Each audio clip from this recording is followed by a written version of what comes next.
uh, remain and or their condition. Yesterday, we had a visit from the President of the United States.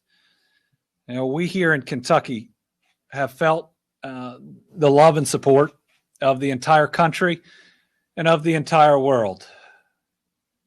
Walking through it yesterday and actually being able to get further back in Dawson Springs,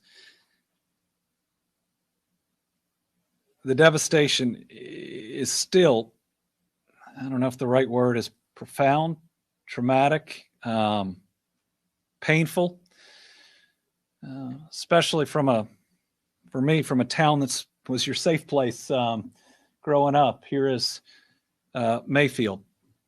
But we have, despite all that pain, felt the love. President of the United States, Secretary of Homeland Security, the Administrator of the United States, and the fastest major declaration ever. The President of the United States, who's got a lot on his plate, came down to see us, to look at us in the eye, and to tell us that not only was he going to be here for the years to come, which is exactly what I needed and we needed to hear, but that he cared about us. The people of both Mayfield and Dawson Springs, I could tell, saw that. People that know my dad well, who were there right in the line of the tornado, getting to talk one-on-one to the president. We appreciate him being here. It showed a level of dedication, and he showed a level of care for us.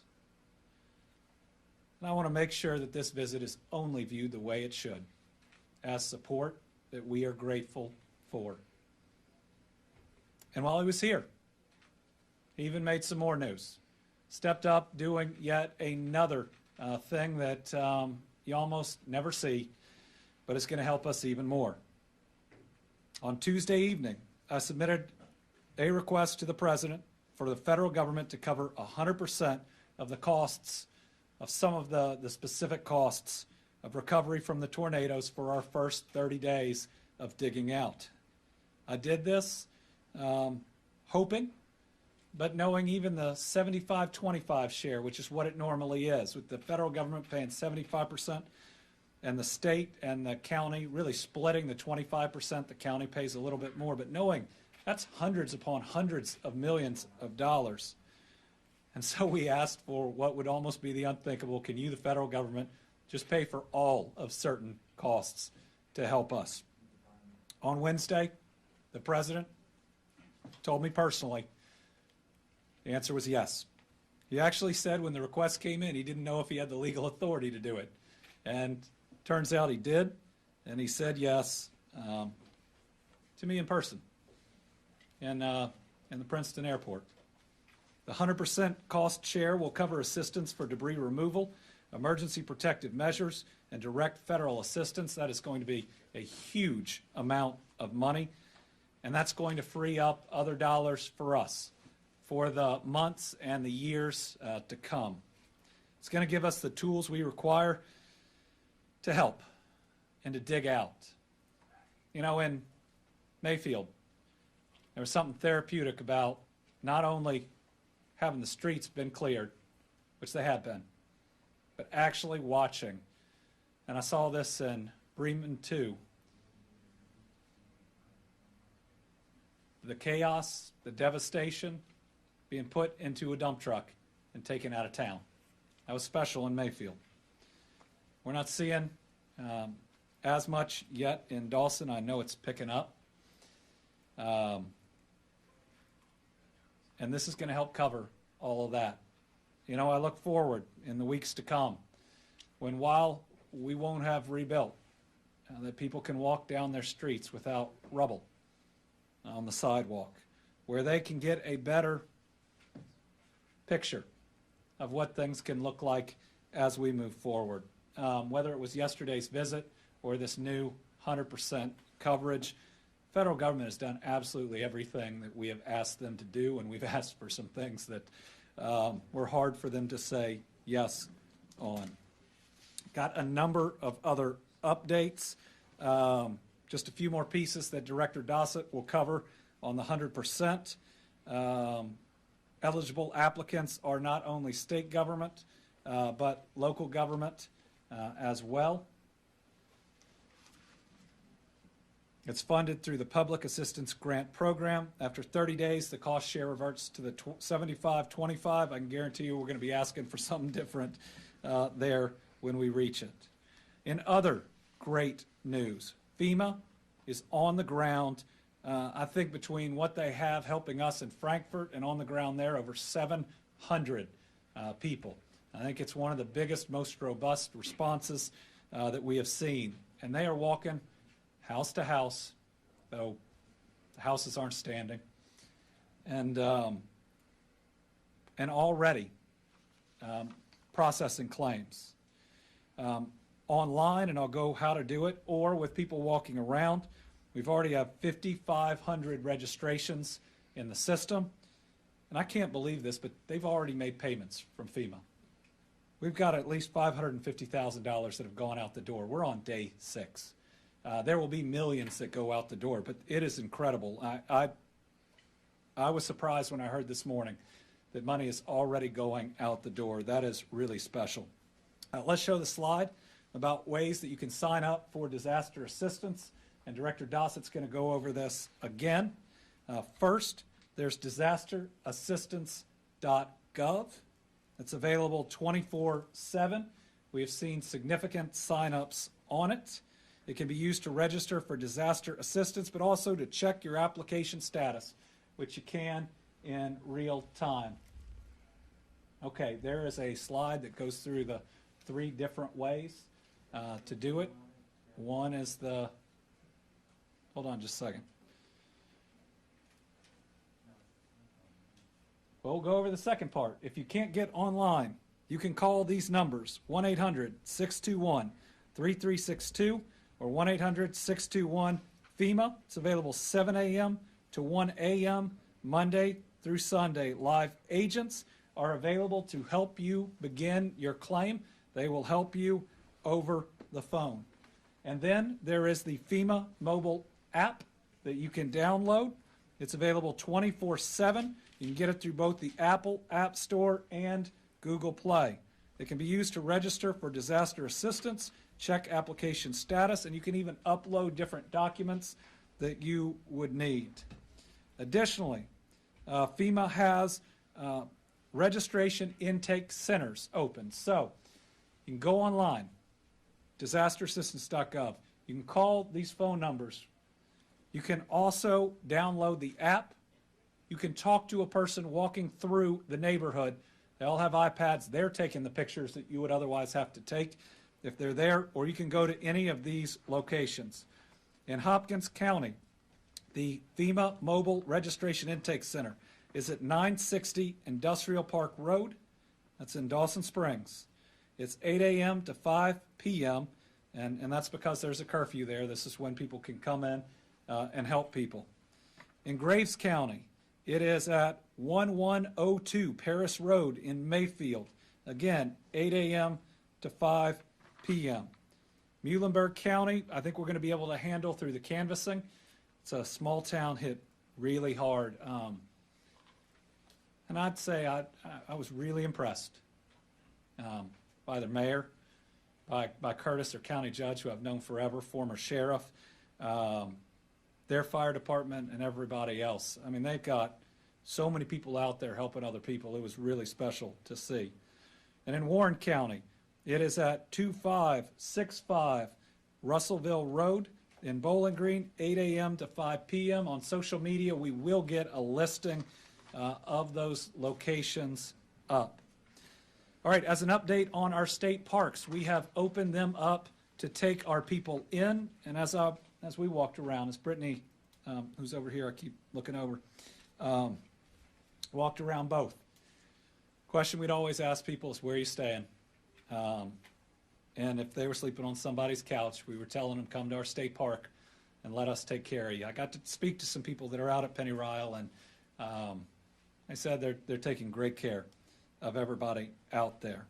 So we announced that our state parks would provide a minimum stay of 2 weeks for anybody displaced by these tornadoes. And by 2 weeks, I was trying to make sure that everybody knew they didn't need to worry about tomorrow. Today, we're extending that minimum to 4 weeks. In the very least, we'll house you a month. And listen, if there's somebody who has a reservation, whose house has power and they're warm, if we have to, we'll cancel their reservation for those of you that don't have that warm home to go home to right now.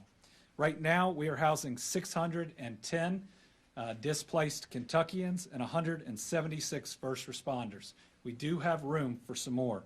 We have 9 rooms available in Kentucky Dam Village. They've got 89 displaced Kentuckians and 155 first responders. Ken Lake, we have 12 rooms available. We got 146 displaced Kentuckians and 8 first responders there. At Lake Barkley, we have 1 room available. That's got 212 displaced Kentuckians, 13 first responders. This is where we moved an entire shelter there. I think when Secretary Berry first contacted the minister, he thought it must be a scam because we were going to take in that many families and provide them stable housing. Pretty special, and I want to thank that congregation for helping those people. At Barren River Lake, we have 40 rooms available. They're helping 21 displaced Kentuckians. At John James Audubon, 4 rooms available, helping 9 displaced Kentuckians. Hey, at Pennyrile, we have 1 room available, which must have opened up, meaning somebody's got kin that have taken them in. We have 129 displaced Kentuckians. We got a lot going on out there, which is pretty special. At Pennyrile, the police department for the city of Morganfield coordinated a gifts and a Santa visit. I think they're going to see Santa more than a few times at our state parks. And a special thanks to T-Mobile for donating cell phones with 30 days of unlimited talk, text, and internet. Sinking Fork Church also provided lunches for families out there.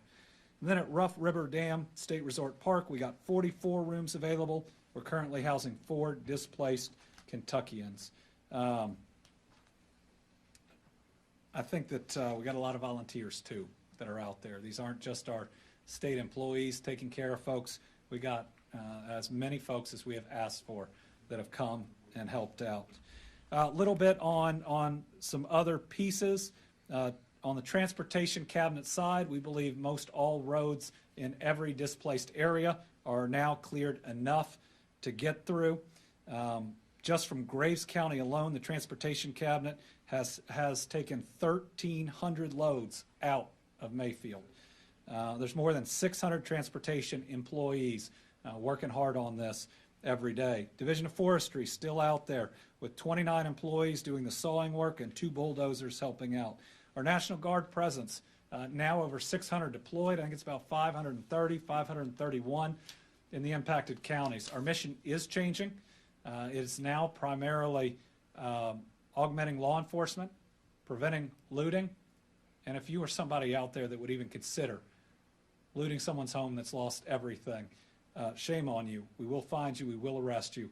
That is absolutely despicable. They're also doing wellness checks and helping with traffic control. Over 1,200 state employees and Guard combined in these areas. KSP on the ground in the areas, about 100.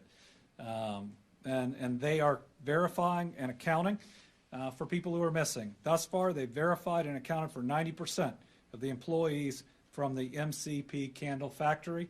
And right now, the information that the company has given us is correct. That would suggest just 8 lost in that factory, which is a miracle, is an absolute miracle in this disaster. I will tell you, I was almost certain that the number would be 70, but thank God others either left or escaped. It was feared much, much worse. Absolute miracle. KSP continues to conduct welfare checks on behalf of family members and loved ones.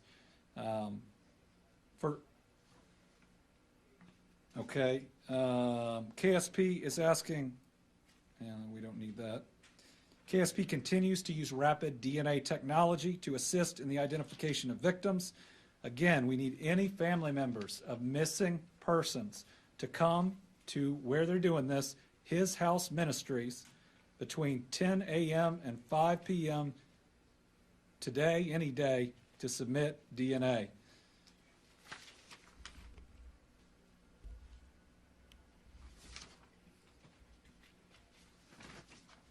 Okay. A couple other things on helping people with services.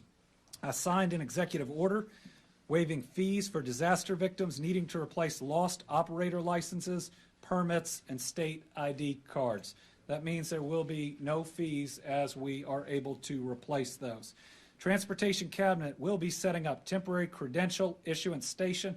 This is going and getting your permits and your licenses in Mayfield at 355 Charles Drive. So you need that driver's license replaced, your real ID replaced, 355 Charles Drive. 2 pop-up driver's licensing units will be ready by 8 a.m. Monday, December 20th, and will operate each business day through the first week of January. Also, we will have a temporary driver's licensing station in Dawson Springs when the location is identified. No transportations hauling food and water from FEMA to impacted areas. Again, all state routes are passable. 70% of county and city routes in and around Mayfield are now passable. So a very good job there. We have a lot of different power numbers. I'm going to let Michael Dossett give his in a minute. It's really hard, though, because we can restore the main power lines, but then there are still so many that are out there. The TVA has been doing really good work. Their overall power system remains stable and secure. They have restored power to 18 customer connection points. Western Kentucky Rural Electric Cooperative, Murray Electric System, Benton Electric Service, Glasgow Electric Plant Board, Lexington Electric Service, that's in Tennessee, Pennyrile Rural Electric Cooperative, and Gibson Electric Membership Corporation. Still working on Mayfield, but just because you are able to restore power to those cooperatives, still the connection points between them and houses in many places has to be rebuilt. Looks like they've got at least 21 crews, 160 individuals out there with more contractors than that.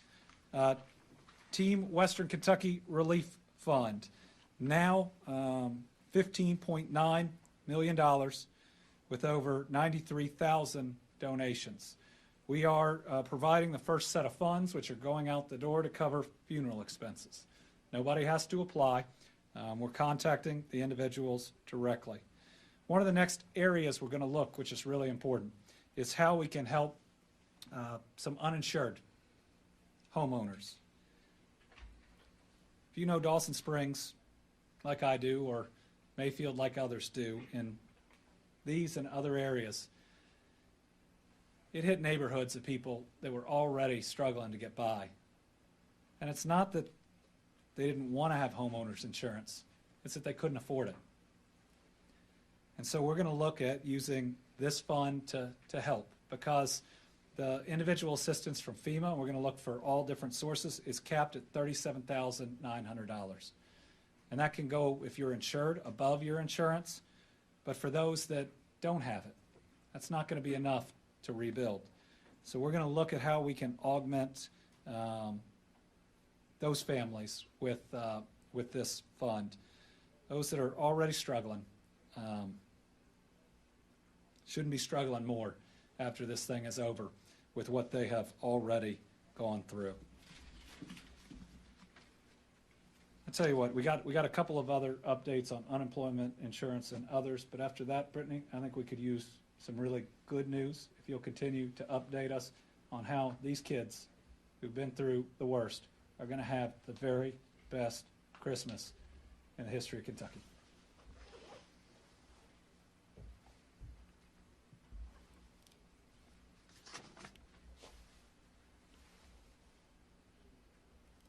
Good afternoon.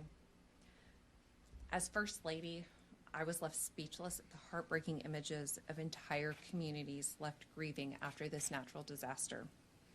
But as a mother, my heart ached, especially for those youngest Kentuckians among us, for whom the holidays are a particularly magical time of the year. So on Monday this week, I announced we're teaming up with our #1 partner, Santa Claus, who's going to help us launch the Western Kentucky Toy Drive. It's an effort to collect new unwrapped toys, books, games, electronics, and $25 Visa or MasterCard gift cards for the children of Western Kentucky. This morning, I visited Broadbent Arena in Louisville, which is our largest donation hub. I was overwhelmed and left speechless. It's incredible the way that people have responded to this call. I was delighted to be able to help load some of the boxes with toys that had been donated. There were volunteers there who, there was one elderly woman who had gone yesterday to drop off toys, and she's still there. She is still helping to unload and sort toys. Just while we were there, I think 3 trucks full of Amazon deliveries showed up, as well as a semi.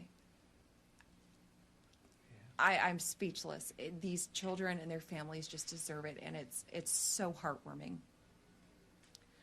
So while we are still collecting toys, we have to shift from the collection to the delivery of these items. Specifically, we are in need of gift wrapping supplies, as well as more $25 Visa or MasterCard gift cards, and items for older kids and teens like electronics, video games, athletic gear, and bikes. And of course, books and art supplies are always needed as well.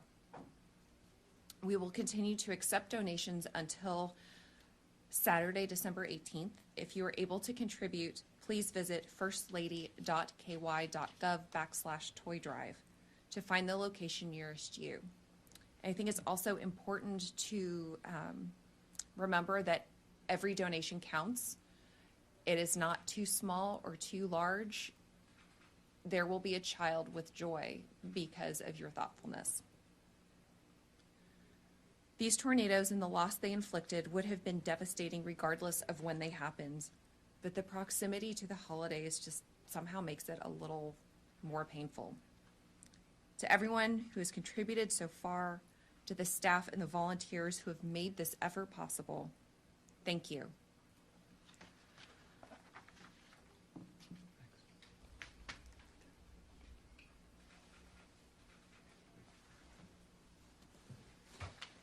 I may have said this yesterday or the day before.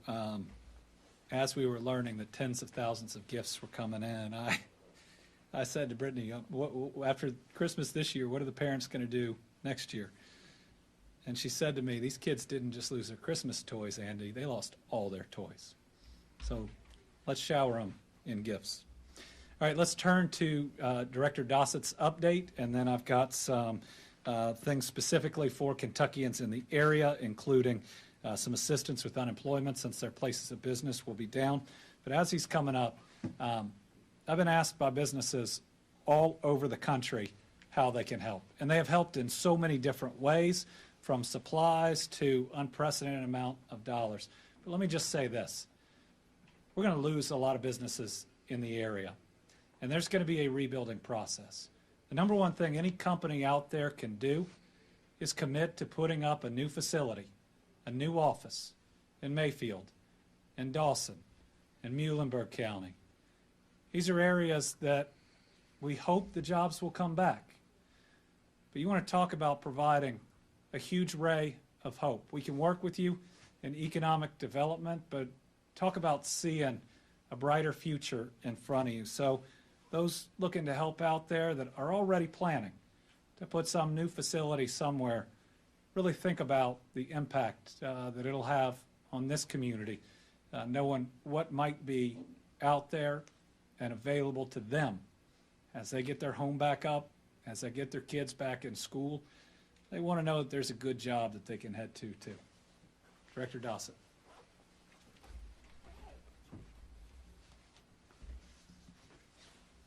Thank you, Governor, and good afternoon. Let's start with the warning slide first. So, just a little historical reference. You can see the track here of the tornadoes, and these are the main tracks. Each one of these colored boxes are NWS warnings, and they come in a variety of different patterns. The most severe are obviously tornado warnings or severe weather warnings, and you can see the tracks that they have taken. These began, and I'm only showing you the warnings from 0 hour, which was somewhere around 8:30 p.m., all the way through the end of the storm track. And during that period alone, there were 92 NWS warnings put out all over the state. And they range from radar-indicated tornadoes to severe weather, to squall lines, and flash flooding. So this is the impact area and why this was. The next slide indicates some of the tracks, and it only indicates two of the main tracks. The National Weather Service is still looking at the impact. They just upgraded the main storms, 3 of the main storms. The main track was now found to be an EF4 at 190 miles an hour. That is a remarkably powerful storm. And as you can see the results from all the video and the coverage of Ground Zero. Moving into some of the impacts that we're now working toward. So total declarations, there are 23 counties that have declared during the storm. And cities are Bowling Green, Cave City, Horse Cave, Munfordville, Park City, Princeton. This is just a preliminary list, and these are just the data that we have in the system right now. The search and rescue efforts have moved from concentrated efforts to wide area searches. And this is just to ensure that no area has been left untouched. Moving into the power, really good news. Again, and I've talked about this during all of the briefings, the power company is extraordinarily efficient at restoring power. It is just the conditions they find when they enter the state. So currently we have only power outages at 3,280 connections. I will tell you that 2,000 of those services cannot be restored, and they will not be restored for weeks and weeks. And that's a very small area, and most of it is Ground Zero in Mayfield and some in Dawson Springs. But it's a very low number that we'll still struggle with, and the generators will certainly be an option. The U.S. Army Corps of Engineers has installed the generator. It's a large generator at Dawson Springs, and that's working well.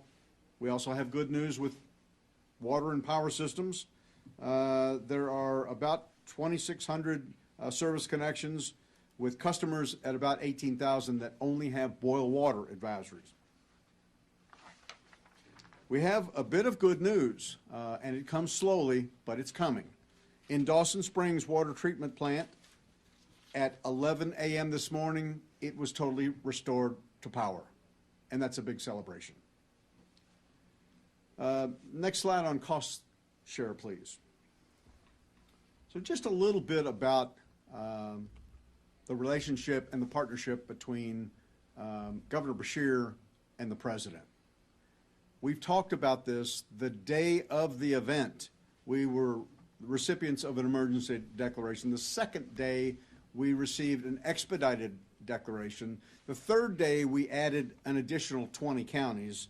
And as we moved through the President's visit, the paperwork was signed at the state level and sent up through the FEMA level, but had not reached the President yet. And he verbally declared, after he sought permission from Administrator Criswell, the bottom line is this is unprecedented response.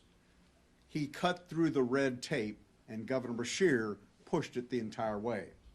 The 100% cost share is an unusual declaration. It is not uncommon in hurricane events and some tornado events. It lasts for 30 days. It is an immediate opportunity to get reimbursement for 30 days, and it involves one of the largest expenses and one of the largest reimbursement opportunities for this entire disaster, and that's debris removal, along with emergency medical, emergency protective measures.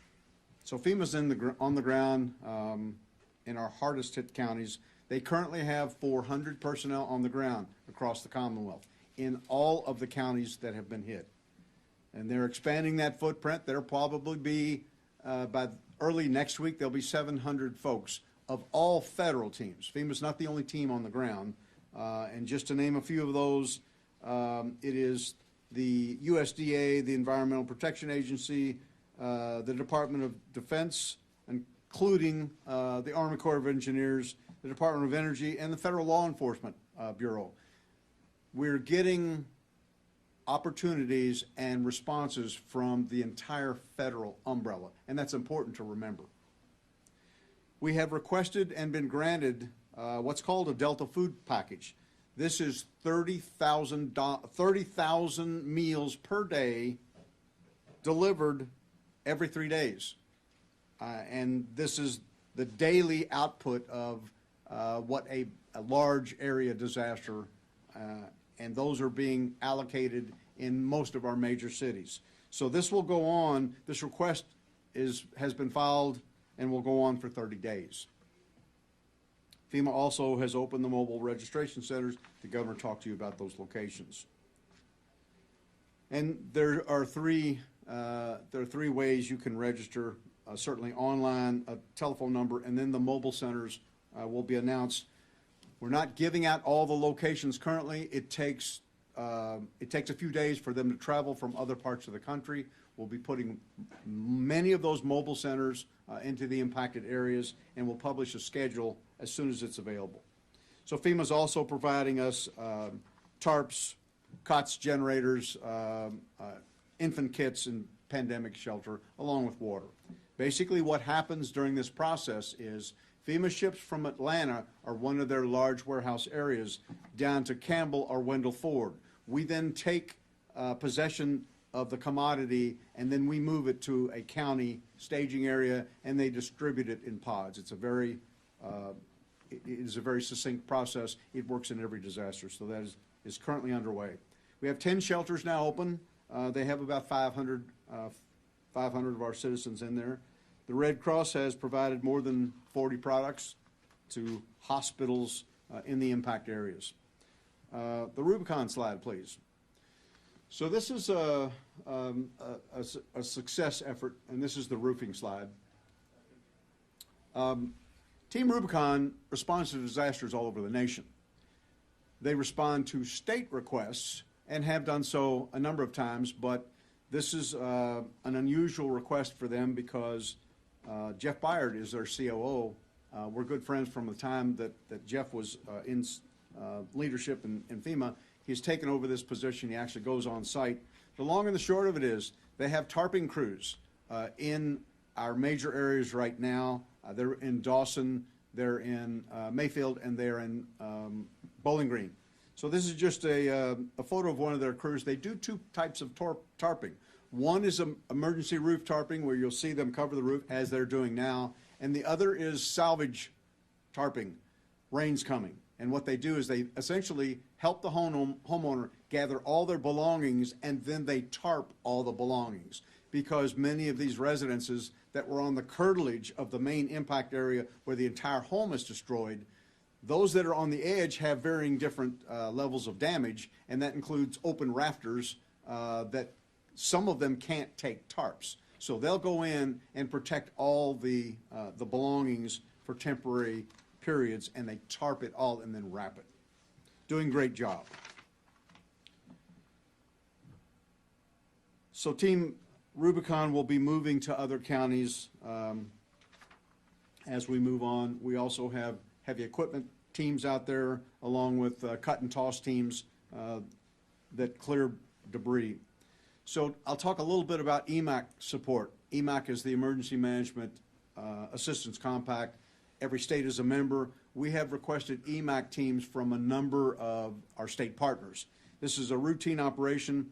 Quite frankly, in the past, in most of the years that I've been here, we are the state that is sending teams outbound to other states in need in our region or on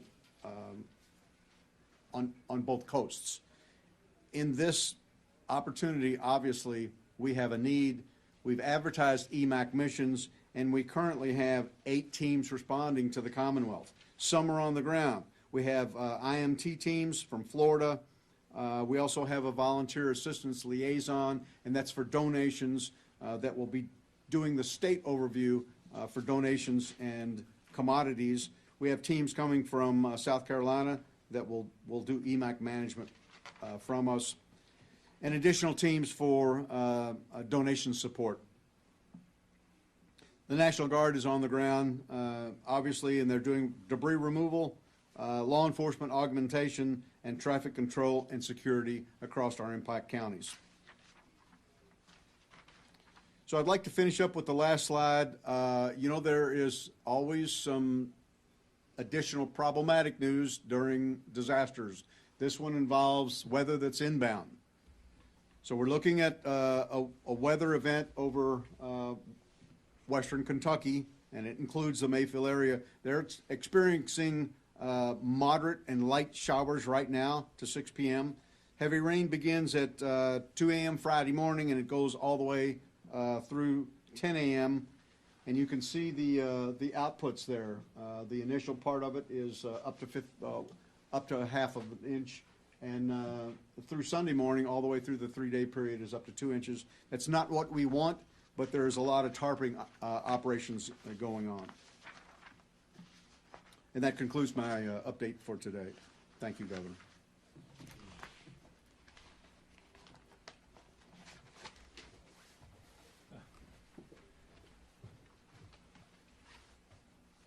You know, it's not right that people who've had their homes knocked down and are trying to salvage it are now having all this rain on top of it. It's not right. All right, other ways that we're looking to help people. Disaster unemployment assistance application we have sent to the U.S. Department of Labor. It is pending approval. Field locations for UI services, because people aren't going to have a place to go to work in many instances for a while, are being established at Mayfield. That's at the Walmart location. So the Mayfield Walmart, the McCracken County Library, the Trigg County Library, the Butler County Library, the Hardin County Library. In Bowling Green, we're directly in the GM plant. 4 staff started working there on December the 15th, and we're looking at further coordinated locations with FEMA for better services and deliveries. The teams established are ready to go, pending final approvals from the federal government, and we're hoping to streamline the ID verification process to facilitate claims and get payments. I'm going to be working on getting a waiver for the waiting week, because they'd have to wait a week. Wouldn't get paid from anywhere if their employer has had to lay them off, as well as work search requirements for at least a portion of the coming weeks or months, because we want them to rebuild in that area. We don't want them to leave Mayfield or Dawson or Bremen. And so, you know, these are steps that we need to take. They'll likely have to be done by executive order in the short term. Okay. Kentucky Occupational and Health Compliance staff is in Mayfield to address worker safety and health issues. Wage and hour compliance staff are going to be working with US DOL for anything that arises. Department of Workers Claims has identified and spoken with 2 insurers that will be involved with the workers' compensation claims related to the candle factory. Both are accepting claims and thus far are responsive to those claims. Total insurance claims reported as of 10 a.m. today, 9,145. And it's hard to estimate how many folks are also uninsured. And remember, we have both homeowners and renters that would be potentially insured or uninsured for the value of their home and their belongings, or what is in their apartments or rental units. There is the same amount of assistance generally for renters as there is for homeowners from FEMA. And in fact, there are situations where you may qualify for both, depending on what your timeline looks like on rebuilding. But Department of Insurance response teams are being set up in Graves, Hopkins, Warren, and Muhlenberg. We will update once that comes online. They're going to make sure that these insurance companies are treating people fairly. Let's see, I believe that may be, oh, no, we got a couple of other, again, things we're trying to do to help people. So this week, we were also able, following the federal disaster declaration, to get the IRS to extend the 2021 tax filing and other deadlines from April 15th to May 16th. And our Kentucky Department of Revenue will honor this special tax relief for individuals and households affected by the severe storms, tornadoes, and flooding who reside or have a business in Caldwell, Fulton, Graves, Hopkins, Marshall, Muhlenberg, Taylor, and Warren. That'll allow affected taxpayers until May 16th to file their income taxes and submit payments for individual income tax, corporate income tax, their withholding, or the limited liability entity tax. Means certain deadlines, quarterly payments, as well as the one for 2021 income tax returns will be postponed for the affected taxpayers. Again, I mean, at a time like this, you can't expect people to have the documentation needed, and so we're extending those deadlines. The President's federal disaster declaration also makes Kentuckians in those 8 counties eligible for a refund of Kentucky sales and use tax paid on the purchase of building materials permanently installed in the repair or replacement of structure damages in the 8 counties covered by the disaster declaration. So as you're rebuilding, if you are directly paying for building supplies, make sure you document those. You could get up to $6,000 in relief from sales tax per building. We'll put this out by a separate press release. We're increasing, and this is within the state, to qualified residential treatment care programs that serve children that have been struggling during COVID. These are places like Maryhurst and others. We have found a way to increase the funds that are provided to them to help them as they are making it through this pandemic. Some were struggling so much they were looking at shutting down. We'll have the direct information in the release. We are hurting. We're still hurting. And it continues to be very painful. But we are not broken. We are not broken, even when it feels like it. We will clear this chaos and death from our towns, and we will rebuild our structures and our lives. And just like every person I talked to yesterday, the day before that, including on Saturday, I'm not going anywhere, and this state is not going anywhere. We got a great commitment from the federal government that they're going to be with us too. Every step, every week, every month, and every year that it takes, we will get each one of these communities rebuilt. This is very personal to me, and we're going to make sure that it happens. All right, with that, we'll open it up to questions. I think we have 4 journalists here and a bunch on the line. So let's start with Tom. Thank you, Governor.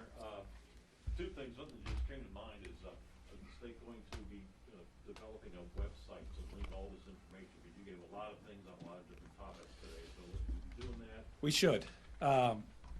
It's a great suggestion. We're building this airplane while we're flying it, but we should centralize all this information, what's available to an individual that's been through the horrific, and then we need to get it out in paper too to some of the facilities out there to help them as we move forward as much as we can on some of this stuff. I hope we can set up in one location. It's just there's not one big location left in most of these places, and there's so many people helping. I mean, we got 1,200 garden state employees, and you look at 10,000 people typically in Mayfield, and 3,700 in Dawson and 370 in Bremen, and then put all the FEMA people on top and all the rest, we have we have about as many people helping as we do that live in these places, and God bless them. And my main question was, I see you issued an executive order on livestock disposal. Yeah. Can you describe that? Yeah, so there is a statute or regulation about the amount of time that you have to do away with, clean up, destroy dead livestock. It's primarily dealing with disease, and we think it probably only applies to that. But there was concern that it could apply in this situation as well, and there are so many dead livestock that we know it's going to take more time. We are listening directly to our farmers. We know that there's going to be some long-term needs too. This is a farming community. You know, where do they get their feed from? Who do they typically sell to? What have the losses been there? So one of the early calls I made was that we needed USDA on the ground, and the federal government sped up how quickly that happened. Still working through all the rest of the needs, working directly with judges and their folks. We're going to find a solution to every concern. Carolina? The number of people missing has dramatically gone down, which is great. Does this help the state kind of figure out where our death toll will stand, or is there really no way to figure that out at this point? So every day that passes, the range of our death toll becomes more certain, and the likelihood that we will have significantly more death lessens. I am hearing at least rumors that we will add one today, and perhaps someone unexpected.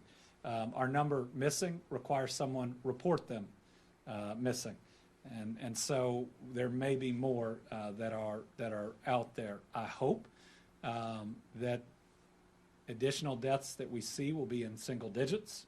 They could come from people that we find. They could also come from people who are currently hospitalized, though every day that passes that the number doesn't go up or go up significantly is a good day, all considered. Certainly as we get now some pretty close to certainty on the candle factory, that means our toll is, first, much less than I thought it would be. I thought we were going to lose about as many people in that factory as we have overall.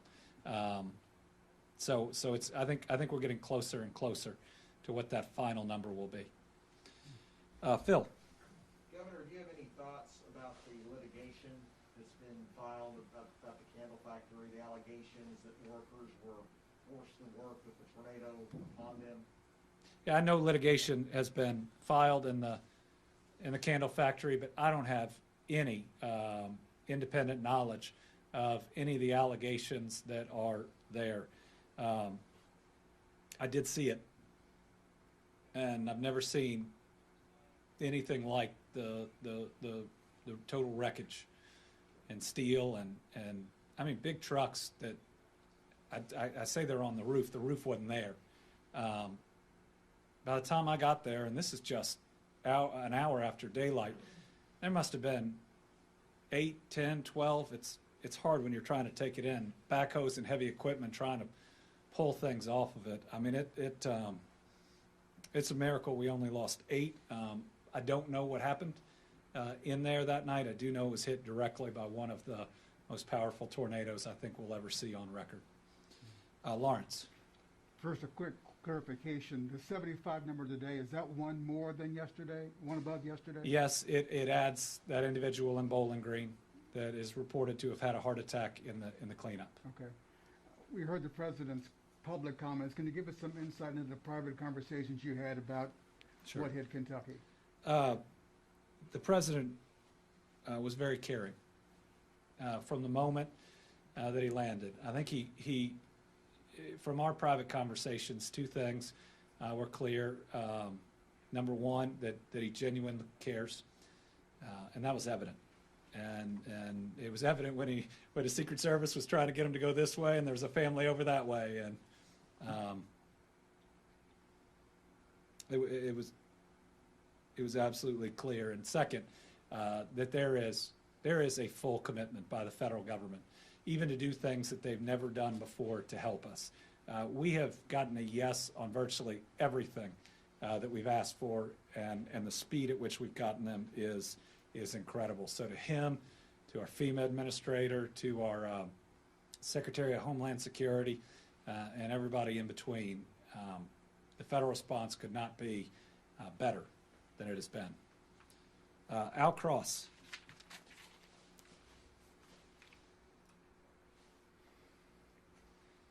Thank you, Governor. It was quite an eventful day yesterday, and aside from getting 100% federal funding for 30 days, what other surprises did you have Yesterday?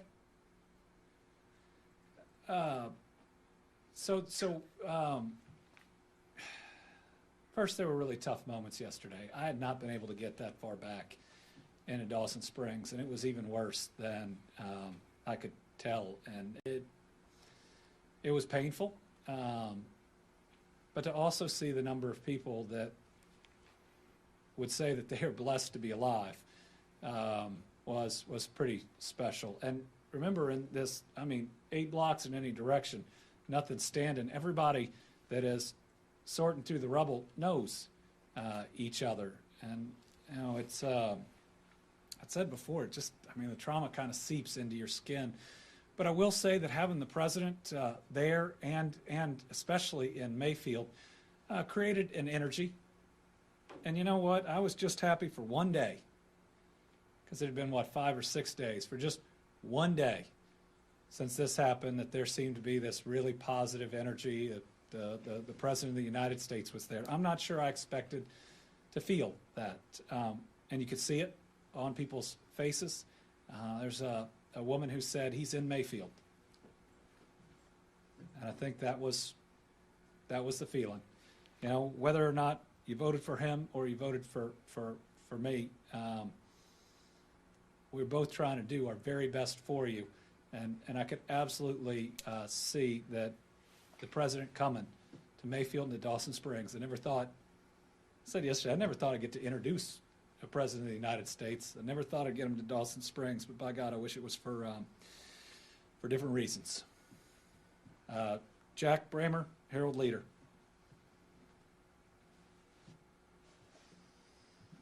Yes, Governor, of the 138 Kentuckians injured, where did most of them occur? Do you have a county-by-county breakdown of the injured? And do you know how many were injured in the Mayfield candle factory?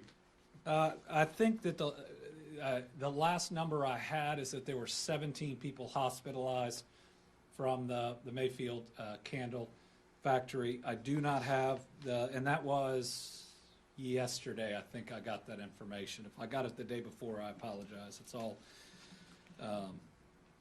it's been a lot the last couple of days. Generally, Hopkins County area, 21 of those. I think we had one person in Kenton and Logan. Graves County area, it's so people would be transferred. Probably 24. Those would be there. 26, 52-ish. I think in the Graves County extended area. Those include hospitals in Paducah. Taylor Regional had at least 12 who were there, if not 13. One in Frankfurt here, one in Georgetown, 5 in Owensboro. So this made impacts in different places. Well, let me back up. 22 are down at Vanderbilt, and 6 in Union City, Tennessee. So add another 30 on too. So over 100 from Graves County, I think is what we're pretty close to, though Hopkins and Graves are close enough to where you could also be transferring some people who are hurt in Dawson down to Vanderbilt.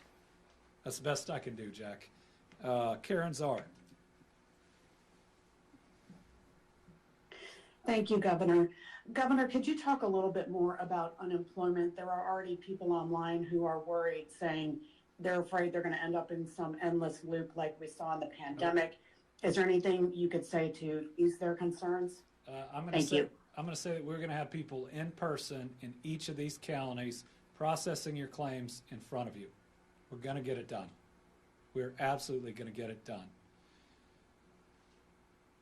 Piper Hudspeth Blackburn, Associated Press.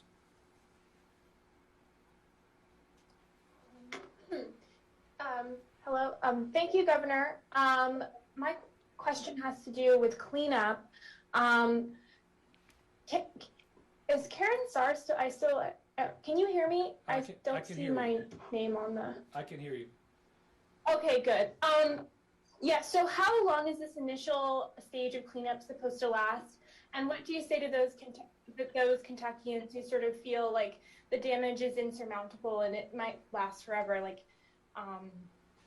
Thank you. Yeah, the cleanup is going to take time depending on the structure that we're talking about. And if you've seen it, it'll take at least weeks. If we can do it in weeks, it will be incredible. I believe that we'll be hauling debris out of some of these locations for up to a month. Director, you have any other thoughts? Okay, Director Dawson. So thank you for the question. This is going to be one of the largest pieces of the recovery. In fact, as I leave this briefing, I'm going back into a meeting with FEMA and our other federal partners to flesh out the debris removal plan. We're going to hold webinars in the next days, possibly one tomorrow. We'll announce that.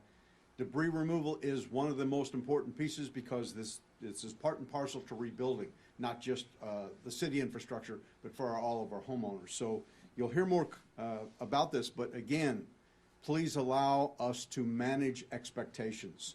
This is a long, long recovery, and the process to put all the programs on the road, as you can see from the governor's relationship with the president, the actual personnel are on the ground immediately, and they're all working in that direction. So we're moving very quickly.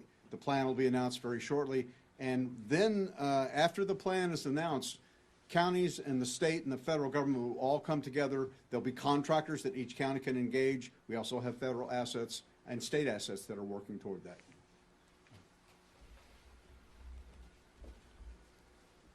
From being on the ground, it also depends on which place we're talking about. Bremen had dump trucks up and down the road they were able to bring in from Muhlenberg County, already loading up. Huge death toll given the population of the area. Fewer structures overall in the city. Their debris removal is going to go a lot faster than Dawson, which is huge numbers of homes, Mayfield, which is huge numbers of homes and really big government buildings. So it is ongoing, and a lot of it will depend on the level of resources as they continue. We're going to have every resource from the state. We're going to have every resource from the federal government. We've got a lot of great volunteers that are out there right now, too. Debbie Yetter, Courier-Journal. Hi, Governor. If I could ask about COVID-19 for a minute. With Omicron spreading rapidly in more than 30 states now, has it been identified in Kentucky?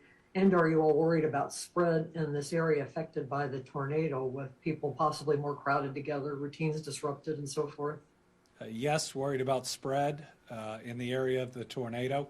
One of the reasons we're trying to get people out of a shelter and into a state park is we can create a little more distance. We can also give them a room of their own. I have not been notified of our first case of Omicron, but it's here. It's unquestionably here. It's already everywhere, and the speed is significant that it doubles in. The question of what it's going to lead to all depends on the level of infection and some questions that we don't yet know. First, they're trying to figure out exactly how much faster it spreads than Delta. It appears to spread faster, and how resistant it is to what level of vaccination. So those are two questions for how many people will get it. Other set of questions is how sick does it make you? Because it can still do a lot of damage even if it makes you half as sick, but infects twice as many people. And so it's going to be those two levers that will ultimately tell us where we're going. Also, the amount of therapeutics and vaccinations and boosters we're getting right now will impact that as well. I mean, it looks like if you've had both shots and a booster, if you get that you're less likely to get it, and if you get it, you're probably going to be okay. I can't imagine that having both shots won't put you in a better place if you get it about how sick you get in whatever spectrum of how deadly or how sick that it makes you. If you are unvaccinated, you've probably gone through Delta. It's been awful, and it looks like this thing could come right along behind it and reinfect you. So, I mean, please get vaccinated. If you've had Delta, I hope that it provides some level of immunity to you. But after what you've been through, why in the world risk that if you can get a series of shots that ultimately help you out? Corinne Boyer, WEKU. Hi, Governor. You mentioned a couple of challenges authorities are facing, like FEMA going door to door to houses that are no longer standing, and the need for family members of people who are missing to submit DNA. How are authorities responding to those challenges? And then there's some concern among communities about people who are undocumented staying in state parks. Is that a concern they should have? Thank you.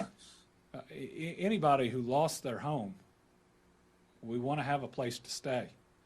Listen, if somebody has got kids and all of a sudden have absolutely no place to stay, I want them to have a roof over their head. So we're going to help people out at state parks that lost their home. How we're responding to the challenges, we continue to spread the word, which is the main way, to family members and across the region. Spreading it across the state is really helpful too as they check in on people. The His House Ministries not only can also take phone calls about missing individuals, as can sheriff's offices and others throughout the region. So you know, we know there are likely some other folks out there. We want to know about as many of them as possible. Most likely, that person that you think is missing is okay, but we can connect you to them. What was the other challenge? We'll get you an additional response if you need one. Hannah Saad, the Paducah Sun. Thank you, Governor. I was just speaking with some of the residents in Mayfield, and I was wondering if there's any statewide initiative to help folks who maybe lost their cars or don't have ways to get out to resources if they live kind of far away. Is there any statewide, or are you aware of any private organizations that are providing transportation assistance? We're working on that piece. You know, in the first several days, our goal was safety, security, planning. But yes, transportation is going to be important. If you see what this thing did to cars, they're most likely not going to be salvageable either. I do know that there are adjusters, if you are insured, that are on site, that are there. We do want to try to streamline that, though, for people. And then, you know, we've had folks reaching out about other things that they can do to help. We're going to be trying to connect some of those resources. Certainly, we can title a new or a used vehicle for folks as they replace it at any of these facilities that we're setting up. I mean, these folks don't have a driver's license likely.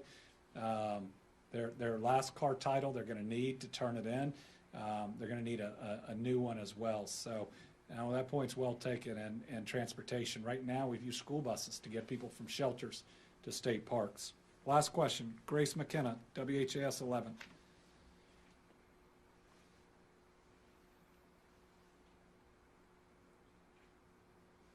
Sorry about that, Governor. I'd like to pivot back to COVID for a quick moment, if we could. You know, coming up on the holiday season, I know we were all concerned about surges during the holidays last year. Could you talk about the role of the booster, you know, in helping to prevent some of those surges, especially as we see Omicron starting to spread inevitably to Kentucky, like you mentioned? Yeah, Christmas is supposed to be a wonderful, special time where we celebrate a life and life itself, salvation, what is good in mankind, the hope, and then we have a new year. where we make resolutions to be better, where there are new chances. They are supposed to be wonderful, hopeful, life-affirming holidays. And last year they were deadly.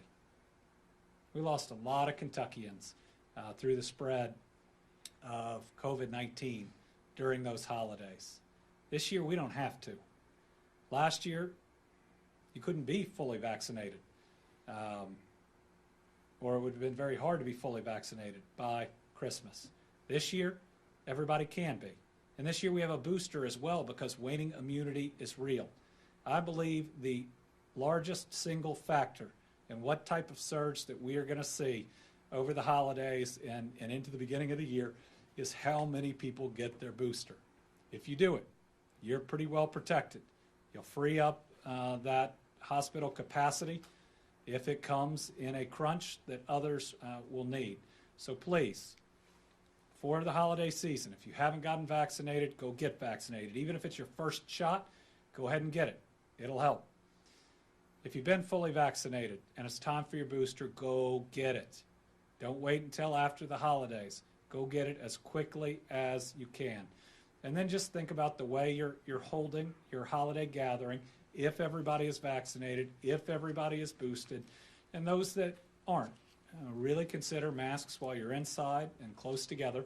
That protects everyone, and maybe just have a slightly smaller gathering than you did last year. Listen, we can do that safely. We can wear a mask in a gathering if it's needed. We can have a slightly smaller gathering because you know what? We're pretty blessed, especially when you look at a whole bunch of people that don't have homes in Western Kentucky. So, everybody just try to protect one another. We've seen horrific loss of life. We've seen destruction at a level nobody has ever seen. So I see the outpouring of love.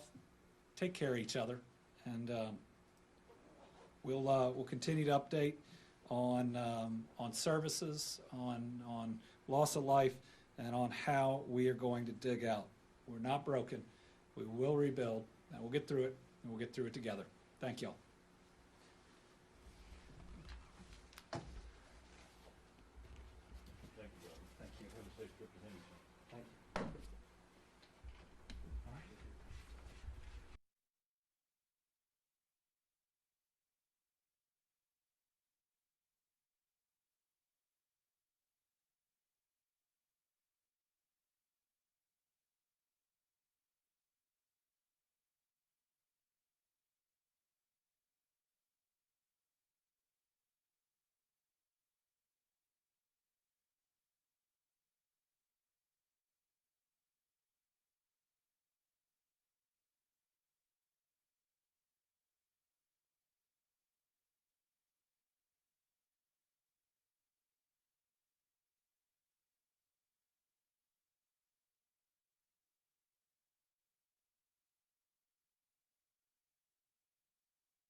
You are? Okay.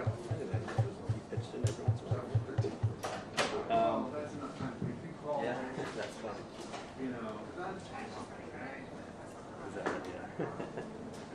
I just wanted to check on my show. I talked to Dave. He said he gave me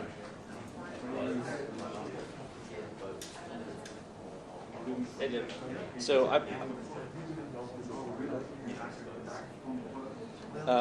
you hearing on channel 2? The what? That works too.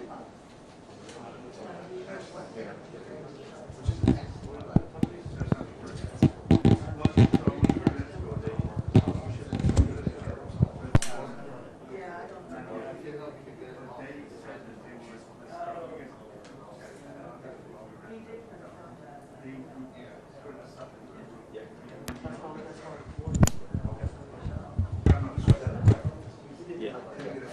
Mic check 1 2 3 4 5. You hear me on channel 1? Sounds clear. I'm not sure what I have.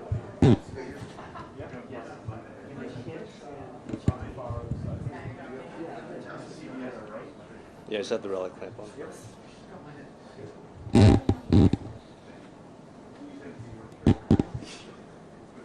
No, just me. Go straight to the camera. Okay, but you hear me on channel 1. Yep, mic check. Yep. Okay, cool. Okay. Thanks. Okay. That was a rolling that they got from all the different seizures. Oh, just from the beginning, just for this part. Why not? Yeah. Okay, Paul, I'm gonna have you do it. No, that's fine. I'll call it death threat. No worries. Okay. Yeah, thanks. All right, bye-bye. Whatever you want. I got you. I got you. I promise. I promise. This. In case you change your mind, this is what it'll be. And again, I want to do it, and I want to help you. Just so you know. Yeah, you do. It's fine. So you guys are around me. If a mistake occurred, you can just go this way to the left. Sounds good. And then at the end. You said. Okay, can we take it down from there and I could just look at these? Yeah. And then at the end.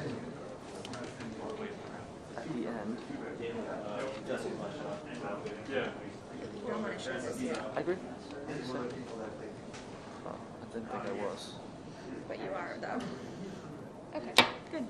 So at the end, all I was going to say is at the end, it's going to go back to the one help and kill for during questions. So they're not just Yep. So me or you? You could do this, and I could do this.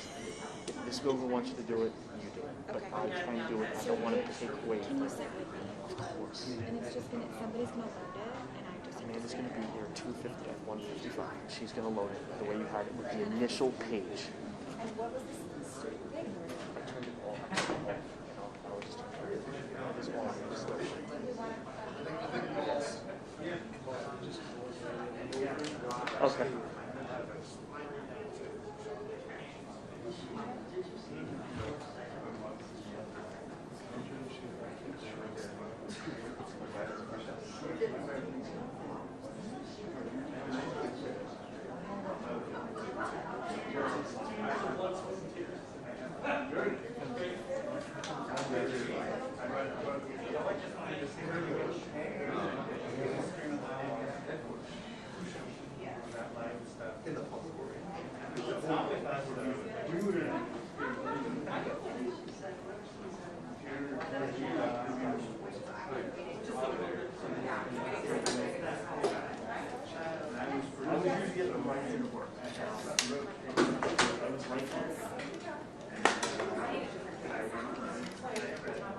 You want to pass me the plug?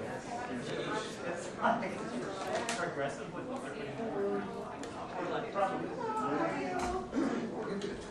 guys, welcome. How are you? Good. Nice to see everyone. Oh, really? How are you guys? Good to see you. I love you. I don't want more chairs. I would like more people. Good.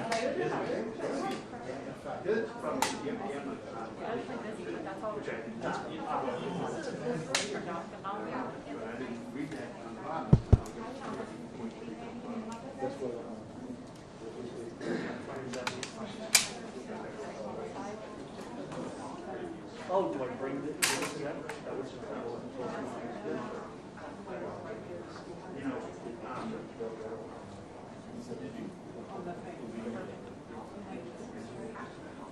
Can we stand there and see the shadow? The shadow? Can you raise it up higher? Yep. What did Maybe tilt it. Yeah, tilt it down. Keeps trying to put down. Yeah, the light, the actual light. I got the dark colors to bring it down. Okay.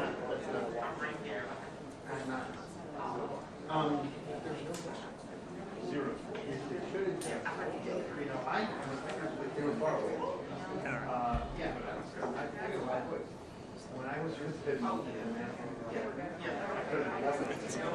It's probably over here now.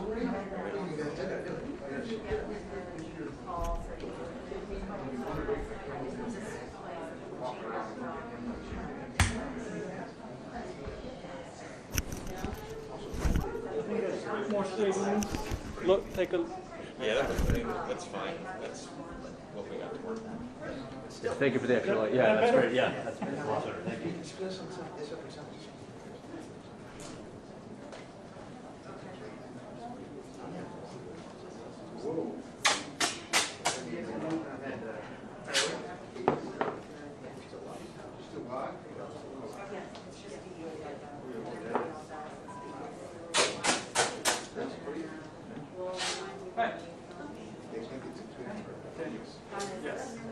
Yes.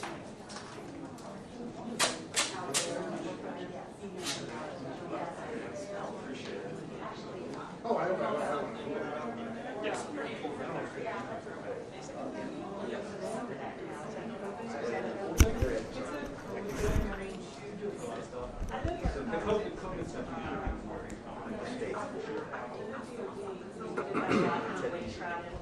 Oh my God, that'd be a good group chat. I haven't really seen it local.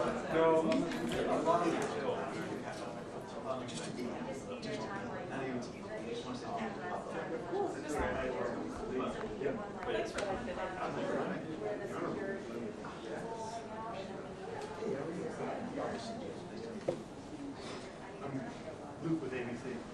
Nice to meet you.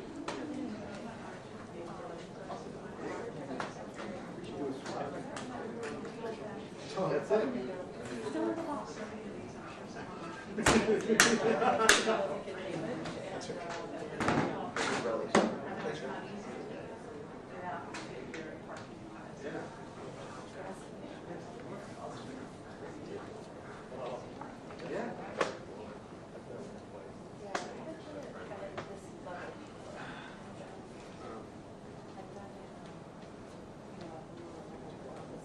Wow, that's crazy. They like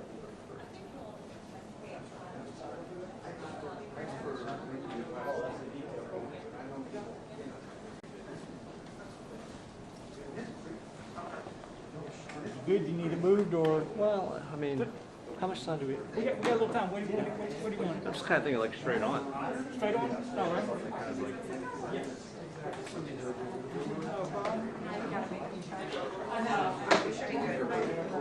You move out of yes.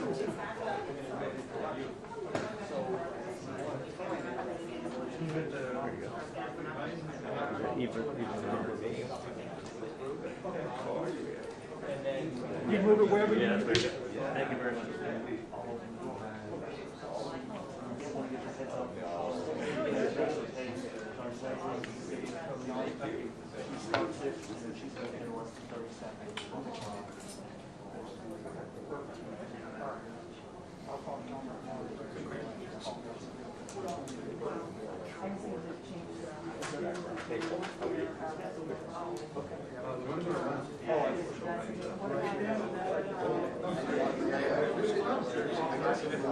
We're good. Yeah, thank you.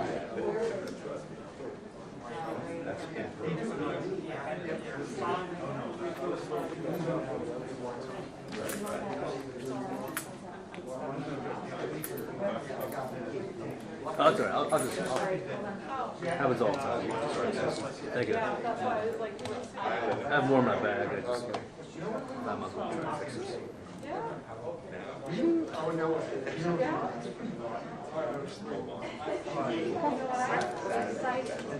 Take that out.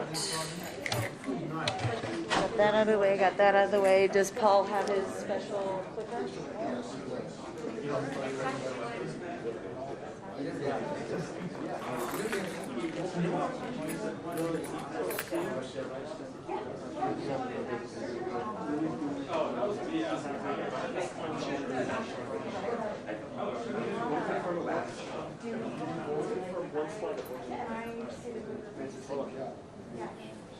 A bottle of water up there.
That's true.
What's that?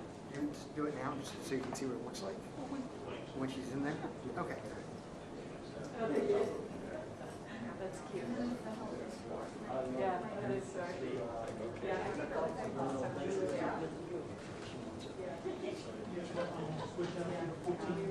Okay.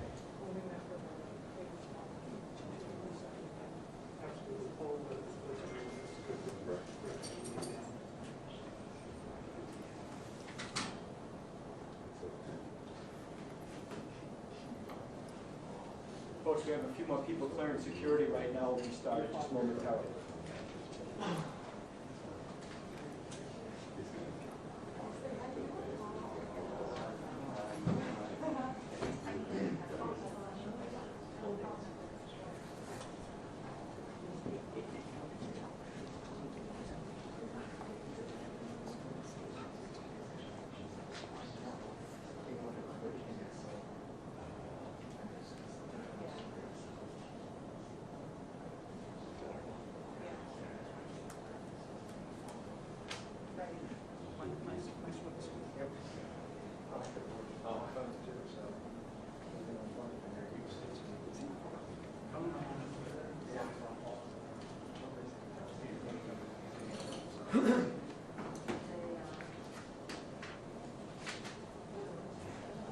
Oh, yeah.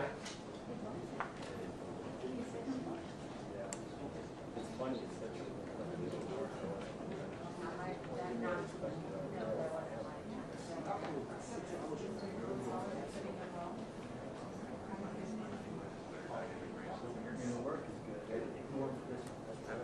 well, but see, you're not as much.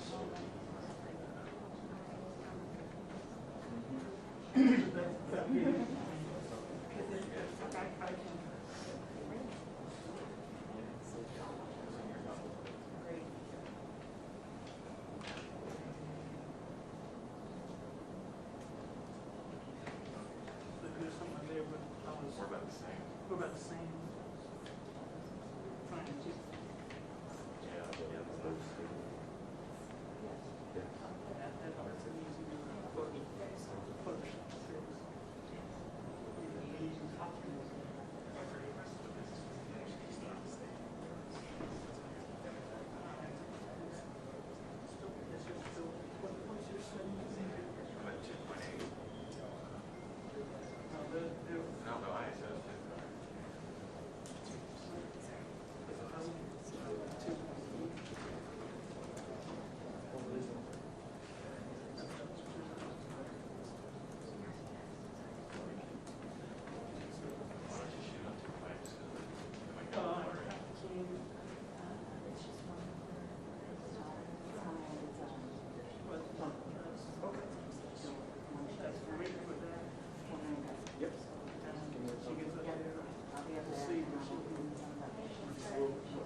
Good afternoon, everyone. My name is John Delina, DEA's Chief of Congressional and Public Affairs. In a few moments, Administrator Ann Milgram will arrive. Today, she will be discussing the results of a recent nationwide public safety surge focused on fake prescription pills, often laced with deadly fentanyl. She will give some opening remarks before taking your questions. Joining the administrator on stage will be Principal Deputy Administrator Lou Milione, DEA's Chief of Operations, Ray Donovan, Special Agent in charge of the Special Operations Division, Wendy Wilcock. Administrator Milgram will be available for some questions after her remarks. Please keep your questions on the topic of this enforcement operation being announced today. All statements and comments are on the record. Please limit yourself to one question and one follow-up. Please raise your hand until I acknowledge you. Then state your name and affiliation for the record so we can follow up if necessary. All photos shown during today's press conference, as well as many other images from DEA's divisions around the United States, are available on DEA's Flickr page. We will also post today's presentation on DEA.gov. At this time, please silence all electronic devices.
Ladies and gentlemen, Administrator Ann Milgram.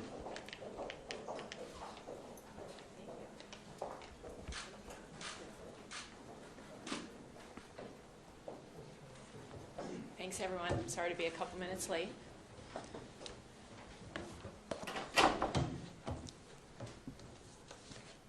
Before I start, it is my great privilege to introduce the three people to my right.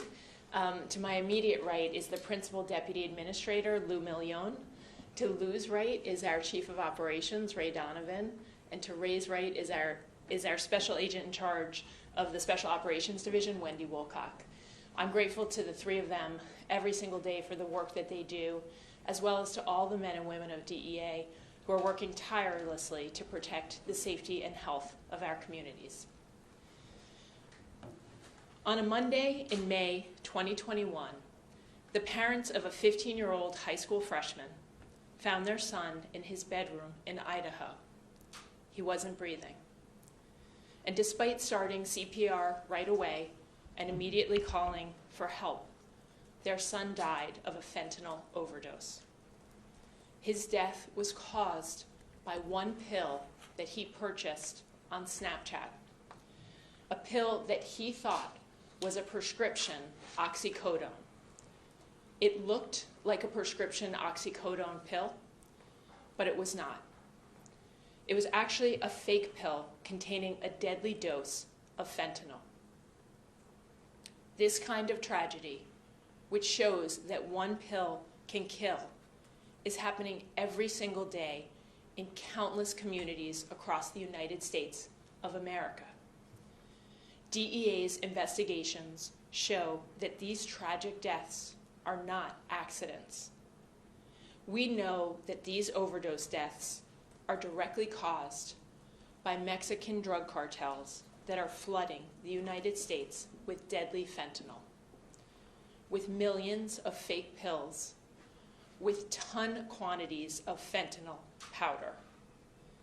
The Mexican drug networks get chemicals largely from China, and then they mass produce, often in industrial labs, these deadly substances in Mexico. And then they pump this poison into the United States. And they are killing tens of thousands of Americans. DEA has seized an unprecedented amount of fentanyl, more than 15,000 pounds this year alone. And that fentanyl is directly linked to the staggering amount of overdose deaths that we are seeing in our country. Over the past year, 64,000 overdose deaths involved synthetic opioids, predominantly fentanyl. This is an existential threat to our communities, bringing harm and violence and shattering families. The amount of fentanyl that the DEA and our law enforcement partners have seized this year is enough to kill every single American. What is equally troubling is that the cartels have harnessed the perfect drug delivery tool: social media. Social media applications that are available on every single smartphone in the United States. 85% of all Americans have smartphones. That is about 280 million smartphones.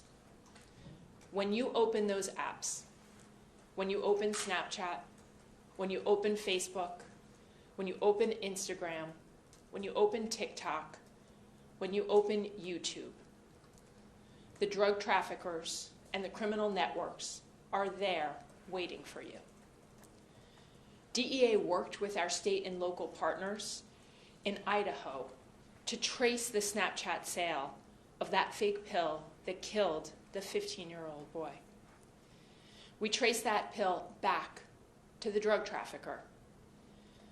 That drug trafficker also led a criminal network who shot and killed a man just a few weeks after this overdose tragic death. Our investigation also revealed that this criminal network distributed hundreds of thousands of fake pills, using social media, primarily Snapchat, to push their drugs to unsuspecting Americans, like the 15-year-old who lost his life. Another member of the same criminal network used Snapchat to try to sell guns so that he could buy more fentanyl proceeds. Another member of the same criminal network used Snapchat to try to sell guns so he could buy more fentanyl pills with the proceeds of those sales. In the Idaho case, the DEA and our state and local partners seized over 50,000 counterfeit pills and 20 firearms, including 3 AR-15s, 2 AK-47s, 1 submachine gun, 10 pistols, and 2 shotguns. DEA has also determined that these drug traffickers are directly tied to Mexican criminal drug networks. This investigation is an example of what we are seeing across our country. As these criminal drug networks flood our country with fentanyl, overdose deaths have skyrocketed. Last month, the CDC revealed that we have lost a staggering 100,000 lives to drug overdoses during the past year. These are our family members, our friends, our neighbors, our colleagues, and our classmates. Lives that are needlessly taken, 1 every 5 minutes. The Mexican drug cartels don't care that they are killing a staggering number of Americans every day. They will just target and find new customers so that they can profit. Criminal drug traffickers have found a new tool to pump poison into our communities. They have turned our smartphones into a one-click stop to market, to sell, and to deliver deadly drugs. Drug traffickers are using Snapchat, Facebook, Instagram, TikTok, YouTube, and other mainstream social media apps. They target people of all ages. A curious teenager ordering a pill online, a college student trying a pill from a friend, an elderly neighbor searching online for a painkiller. Drug cartels have chosen to use social media to expand their business for several reasons. It's widely accessible, it's easy to use. Drug traffickers can hide their identities, they can lie about what they are selling, and most importantly, the sites permit the sale of these fake counterfeit pills every day to go unchecked. These criminal drug networks are misrepresenting what they're selling. People think that they are buying real Xanax pills, real Adderall pills, real oxycodone, using online platforms that they trust, when in reality, they are getting deadly fentanyl in pills that look just like the real thing. This is why DEA took the unusual step of issuing a public safety alert for the first time in over 6 years. We know that criminal drug networks in Mexico are mass-producing fentanyl, using chemicals sourced largely from China and pressing it into fake prescription pills and pushing them as legitimate pills to unsuspecting Americans.